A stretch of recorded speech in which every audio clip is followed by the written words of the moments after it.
Olá, boa noite a todos. Meu nome é Crislane Santos, sou de Santo Amaro, cidade localizada no estado da Bahia. Sou cofundadora do Paralelo Podcast. Eu sou uma mulher preta, estou utilizando um óculos, meu cabelo é black, estou utilizando uma blusa branca e estou com brincos, na orelha. É um prazer ter você aqui, Usumani, em nosso podcast. É, a gente tem o objetivo nesse podcast de levar, de certo modo, assuntos voltados a políticas públicas, democracia, cidadania, portal da transparência, e você foi um dos convidados para estar aqui hoje. É um prazer tê-lo aqui. Inicialmente, eu gostaria que você falasse um pouco sobre você e o seu país de origem. Boa noite, Cris. Boa noite a quem está nos acompanhando nesse momento. Eu sou Sumane Embaló, me chamam também de Osman. Eu sou da Guiné-Bissau, costa ocidental da África, é um país de língua oficial portuguesa também. E eu estudo aqui no Brasil, na Unilab, faço relações internacionais e já me graduei em bacharelado interdisciplinar humanidades. E é tudo. Muito obrigado, Viosa, por ter aceito o convite. Inicialmente, a gente está fazendo algumas perguntas para a população local, e uma das perguntas que foi separada para você é: qual é a sua opinião sobre a qualidade dos serviços públicos, como saúde e educação, ofertados no Brasil, em comparação com seu país de origem na Guiné-Bissau? Bom, Cris, obrigado pela oportunidade de poder estar aqui e conversar com você sobre esses assuntos que eu acredito ser de grande relevância. E vou começar vou fazer o inverso, começando a responder a pergunta sobre a qualidade de serviços, especificamente nesses dois setores na Guiné-Bissau. A Guiné-Bissau, no seu todo, a gente pode considerar que educação e saúde são setores com maior política, né, com maior ferramentas, né, voltadas a esses dois setores. São mais avançados, consideramos assim. Apesar da dificuldade que ainda se verifica, porque saúde é caro na Guiné, saúde é muito cara, você tem que pagar a saúde, além de não ser inclusiva, ainda a questão tecnológica está muito baixa. É um país que, infelizmente, não está como a gente gostaria na questão de avanços tecnológicos na área de saúde. E, diferentemente do Brasil, que é um país que já está evoluindo bastante, a gente pode ver o progresso do Brasil durante o período de coronavírus. Durante a pandemia, o Brasil conseguiu produzir vacina também. E Guiné-Bissau, apesar de ter uns centros de pesquisa também voltados a algumas doenças, ainda a tecnologia não permitiu que avançasse muito mais, no nível muito mais avançado, mais alto em relação a onde está agora. Não é a falta de profissionais qualificados para isso, mas é a falta de investimento no setor, falta de política de Estado voltado para o setor da saúde. A mesma coisa a gente fala em relação à educação, e a educação é a parte mais debilitada, né, que deveria ganhar mais atenção, mais consideração, mais respeito do Estado, e infelizmente não está, não é o que a gente deseja na prática. A educação na Guiné-Bissau ainda precisa de investimento, precisa de políticas precisa também de mudança de currículo, revisão do currículo escolar, que já é muito velho e tem algumas políticas de educação que infelizmente são de lá, que algumas coisas ainda presentes no currículo escolar são de lá, de tempo de colonos. É meio que ainda desatualizado, entende? A questão metodológica também, persiste muito essa educação bancária, né? De Quando a gente fala de educação bancária, é de um lado detentor do conhecimento e outro que precisa dessa transmissão do conhecimento, mas a gente sabe que não é bem assim. Então, em relação ao Brasil, é muito diferente. O Brasil já está muito evoluído em relação à educação, tem políticas públicas para isso e tem investimentos para isso e tem uma grande atenção dada à questão educativa. Além da evolução tecnológica e acesso de informações, que a gente vê a facilidade de acesso a informações, de recursos materiais, didáticos e tudo mais. E os professoras, educadores, eles têm mais espaços de manobra, têm mais recursos, têm mais materiais que eles podem utilizar para manobrar a construção de conhecimentos, entende? E isso está em falta na Guiné, né? Essa política ainda está muito fraca e não tem quase investimento nessa área. Mas não é que é completamente ausente. A gente está dizendo aqui que é fraco, e muito fraco.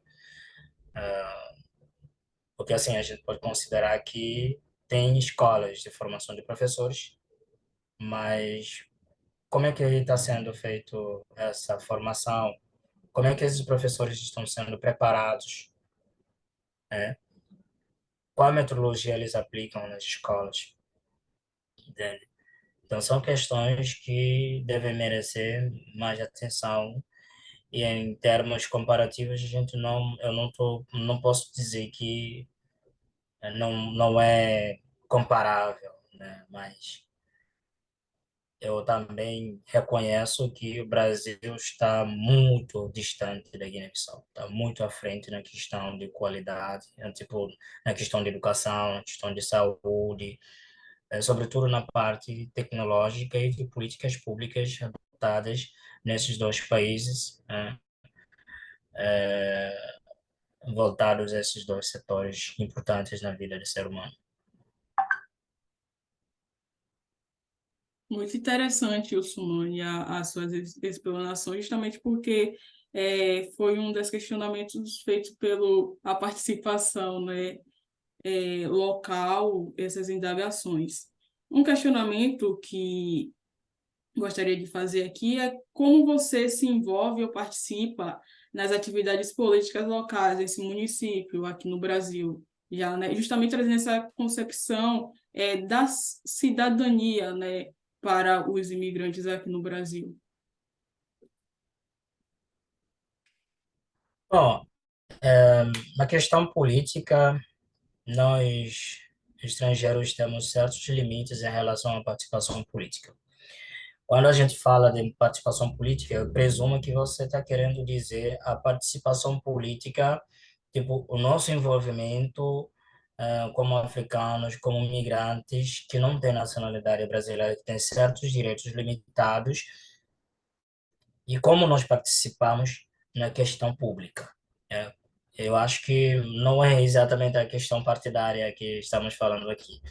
Porque se for isso, de acordo com o Estado brasileiro, no seu estatuto, lei número 6815/80, no seu artigo 107, ele dispõe que o estrangeiro admitido no território nacional brasileiro não pode exercer atividade de natureza política e nem pode participar de desfiles, passeatas, comícios e reuniões de qualquer natureza no Brasil que tenha a ver com política.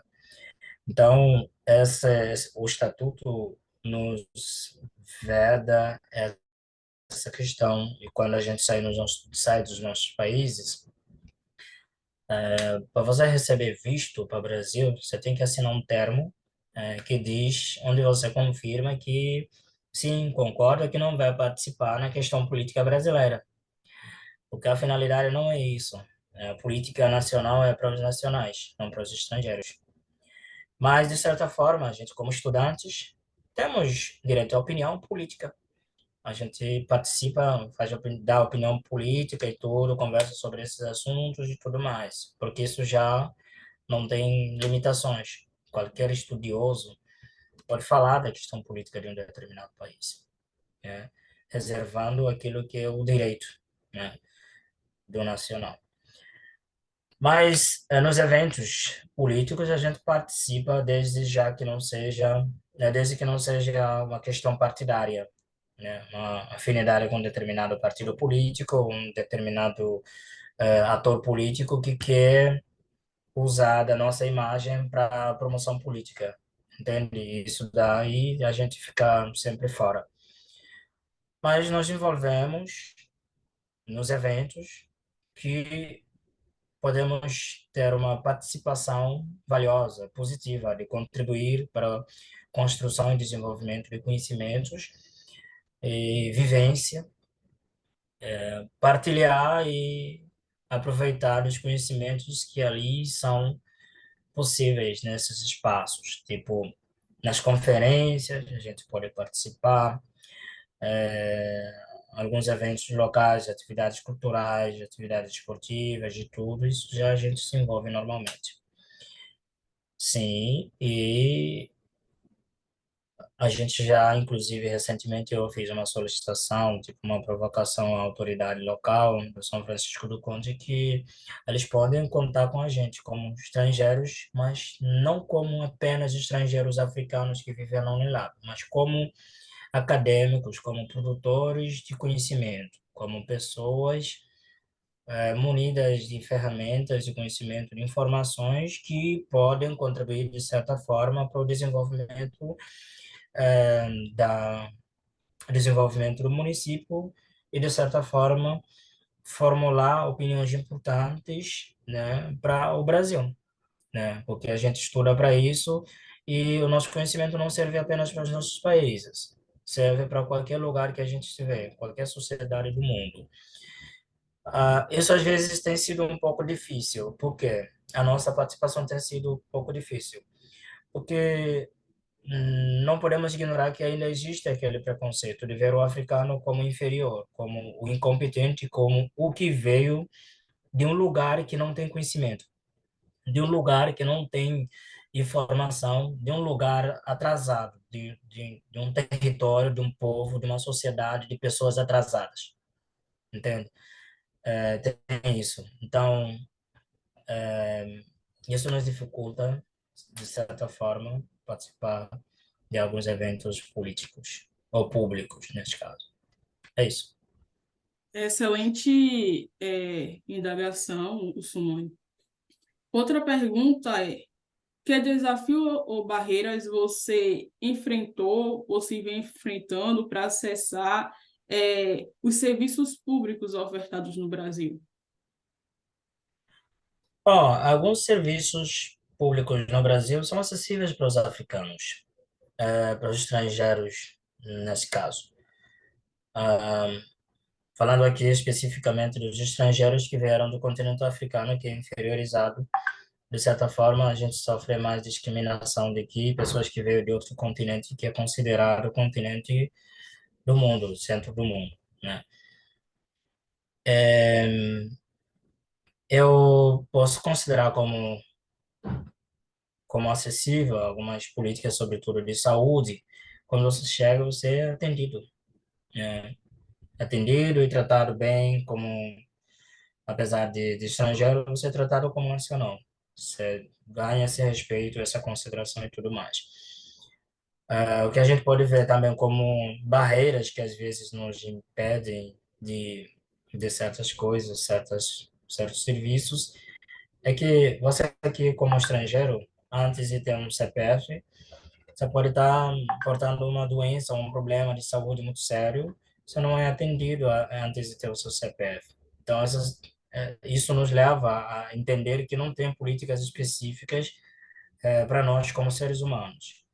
A gente acredita que o nacional aqui não vai ter esse problema, mas o estrangeiro sempre vai ter esse problema porque ele não tem CPF. Sem CPF, você é recém-chegado aqui, você depende de Receita Federal para receber um CPF, como, por exemplo, um estudante. Mas você pode ficar aqui 3 meses, 4 meses esperando de um CPF, a liberação do seu CPF, e se tiver qualquer problema de saúde que precisa de exames, o seu atendimento é limitado apenas na, no, na emergência. Na emergência. Acalmante. Depois de acalmante, o resto você tem que aguardar. Não pode fazer nenhum tipo de exame para salvar a sua vida enquanto não tiver CPF. Então, são um dos exemplos que a gente pode citar aqui, que praticamente tem grande parte, a gente pode ver que tem grandes parte de políticas que deveriam ser pensadas de forma específica, não são pensadas assim. Tem isso também. Então, as barreiras sempre existem, né? Porque elas são acompanhadas com preconceitos. Mas não significa que a gente não consegue acessar. Sim, a gente considera que o Brasil é um país acessível em relação a certas políticas para estrangeiro. A justiça, por exemplo. Isso também tem sido um pouco difícil para nós. A gente tem que sair, fazer reivindicações de tudo para buscar justiça, certo? Para buscar justiça para os nossos irmãos que estão sendo assassinados aqui no Brasil. Quantos africanos foram assassinados aqui? São muitos, diferentes estados do Brasil. Justiça teve, não teve. Investigação fluiu, não fluiu. Por quê? Porque é africano. É estrangeiro que veio lá de África, que não merece a gente desperdiçar recurso investigando crime de assassinatos contra um africano. Mas a gente vê casos diferentes com pessoas que veio de outros países. E estamos sendo mortos sem justiça. Isso também é um dos exemplos. Então é isso, Cris. Obrigado.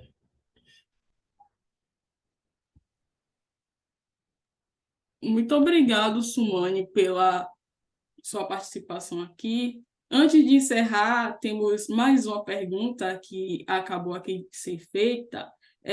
Como você percebe o papel das organizações e também da sociedade civil no fortalecimento da democracia no Brasil?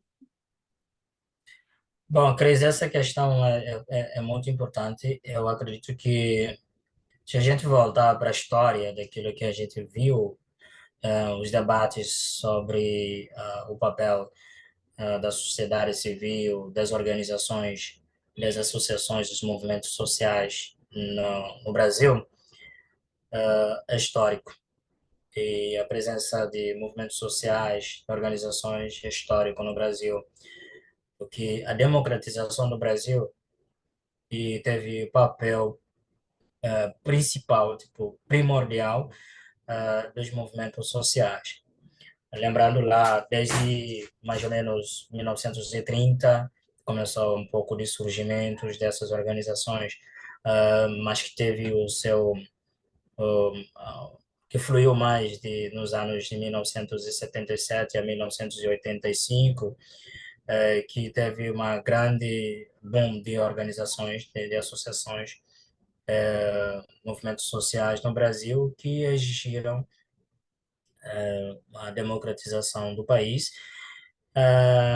Um processo que começou, né, um pouco antes de começar a exigir a democratização, que era ainda regime autoritário, ou ditatorial, né, que estava em vigor no país. E quando o Brasil começou com processos urbanísticos, que encerrou algumas favelas e foi pegar o povo mais pobre que vivia nas favelas e trouxe para cidades. E de lá não teve políticas públicas, né, para atendimento, principalmente na questão de saúde, que não teve atendimento, tipo, não teve atenção, não teve políticas para desses cidadãos. Aí de lá começou a surgir organizações de tudo.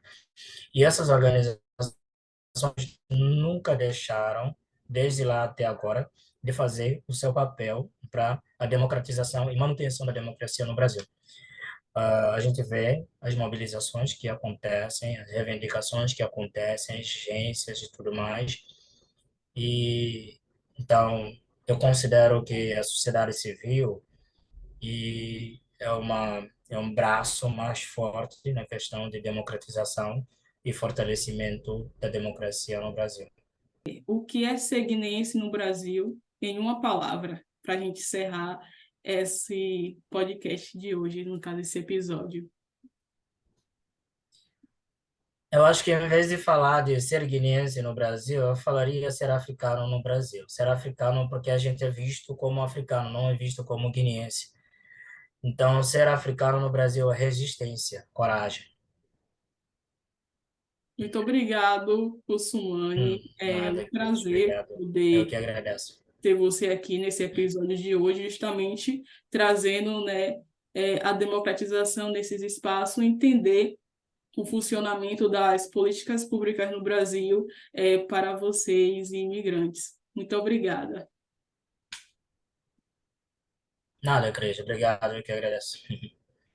Bom trabalho. Tchau.